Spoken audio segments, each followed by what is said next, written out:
Hi, everybody. This is Doreen Cumberford from this month, Sporadic Diaries. As a part of Nomadic Diaries, we are the podcast that nurtures, encourages, and rejoices in the short and long-term expat lifestyle. Right now, I'm actually on a call with my mastermind partner for about 8 years, Mary. Yeah. I'd like you to meet my mastermind partner, Mary Nurburn. Hello, everyone. Good morning, good afternoon, or good evening, wherever you are. Exactly. Yeah. And so it's so exciting. We were having this conversation and it just became, Mary said, Doreen, you should do a podcast on this. So we immediately just turned on the record button. It's that simple nowadays. And here we are. So how did we get to talking about frenetic busyness, Mary? We were talking about the pace of younger people jamming so much into their lives. And I was saying that I've stepped back a little bit over time from that constant pace to go here, go there, run, run, run, and stepped more into mindfulness even more than I have, and allowing that stop and smell the roses and being present to the beauty, the experience, the people around me right where I am, rather than having my mind on where I'm driving to next. And that as Doreen said, that frenetic activity. Yes, we were talking about the frenetic activity, and the question was, does the value of our life get diminished, Mary, as a result of us doing? I think it does for me, because I am now writing out in longhand, not just on a digital calendar, but I'm writing out in longhand my 5 days of this week, Monday through Friday. And I have noticed, where is my joy time? Where's my social time? Where's my NaPodPoMo, National Podcasting Posting Month time? And where all my appointments are this week. And I tell you, somehow doing it the slow way has made it land in my brain and in my body differently.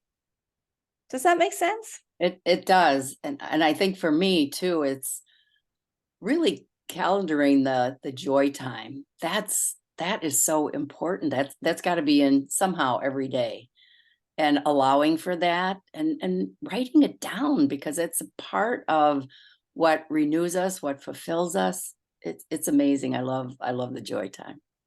Yeah, and you talk a lot, and I know that you teach a lot of classes on the different saints and the application of faith to the joy time. So this is just a real off the wall question that I've never asked you, but do you think about certain energies or certain saints or certain characteristics on particular days, or does the day dictate the approach you take? I don't know if the day dictates anything. What I try to do, the more I study about the saints, I just realize the importance of letting go of expectations and allowing myself to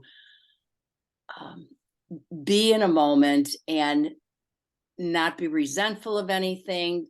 It's all got to go. It's all got to go. And I've chosen on my journey of where I've lived and so on, that I have chosen to downsize enough that allows me to just release. And I see that in the saints, that I don't need all this. I find joy in God or your higher power or the universe, whatever you may connect with, or whomever.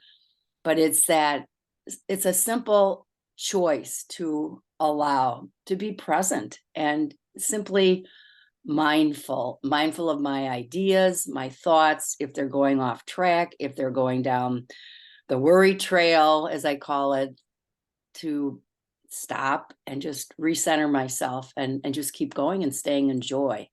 And I think that's so important. And I learned a lot of that from the saints, all that they've chosen to give up, but the joy that they live with, Yes, despite challenges. yes, living in Mexico, which is a very Catholic society. I remember one day we were out on the streets in San Miguel, and it was the day when they bring each family has a particular saint, I guess, and they bring their saint to the church to be blessed.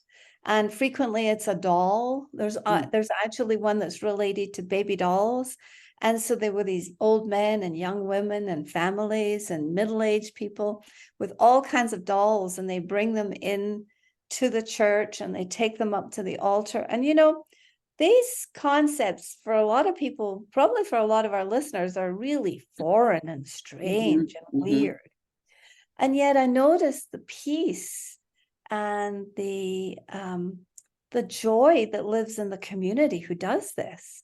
And they find the joy in the simplest of things, just tiny little things. It is. I think it's important to point out to people that the way you're saying this might sound foreign, that when people love saints, they venerate saints. Only God is worshipped, but saints are venerated and honored for their holiness, because saint means holy in Latin, and that's how they got their names, the holy ones. So what you see is people are venerating or looking at these saints, and they want to be like them. I call them role models. Some people don't like that, but I think I think that's great. It is a great way. It is a great That's a way. very modern. Yes, it's very modern. How can I be more like that person? What did that saint, what did that person do that maybe I can emulate? And And it's what been is the very character? helpful. Yeah. Sorry. Yeah. What is the characteristic that person engenders for you or makes you think about? And then when we think about the person and the saint and the characteristic, then it's a little simpler to embody it, right? Right. I know when I think of a very common saint, Saint Francis of Assisi, it's kind of everybody knows about him, and you just know him from history, if not through your love of saints, whatever. And and the way I've seen him portrayed is that he just has this amazing trust in God that things will work out, and people will say, this will never work, but oh yes, of course it will. And it just that there's just a knowing, you know what you know what you know. I heard an expression a while back from one of my mentors, always used that, what we know, what we know, what we know. And you don't know what you don't know on the opposite. On the other side. Yeah, on the other side. But So just are you knowing saying that things will work out. Are you saying that St. Francis of Assisi was like the original person to say it's all figure outable? Right. I know that term. I love that. Very contemporary. Oh, there have been other saints before that. I don't think he's the first that came out with that, but it's just knowing, it's trusting. It's trusting that you can figure things out, and you look to the saints to say, oh my gosh, look how they figured that out. Look what happened to them, but look what they figured it out, and they trusted and they survived. And and some of them survived awful, of course. It was very, very Machiavellian times that many of them lived in. And so historical and the cultural perspective. But there's, I think, value in looking at that, isn't there? Because when we look at our current day and the situation we are currently in with wars, I think reflecting back on the past and the characteristics that it took to survive, that is probably really what we're being called to do again. Oh, absolutely. Nothing's new. The history keeps repeating itself over and over, and it's just different characters in the play, I think. And to me, I find inspiration in the goodness of people. And I look to people who aren't official saints. I mean, so many people inspire me.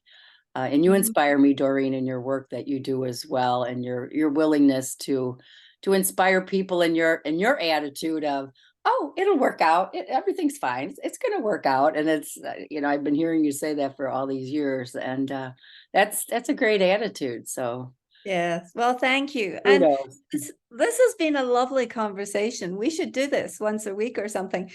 This frenetic busyness took us through a journey to discussing the saints and the value of valuing and appreciating and understanding history and how it applies to our modern day things. So, Mary, thanks for this conversation and for this recording.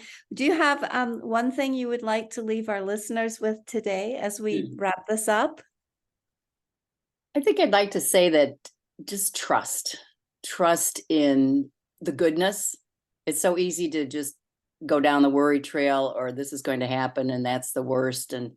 But trust that there is goodness out there and follow that trail instead. Lovely lessons to end on. Thank you very much, Mary.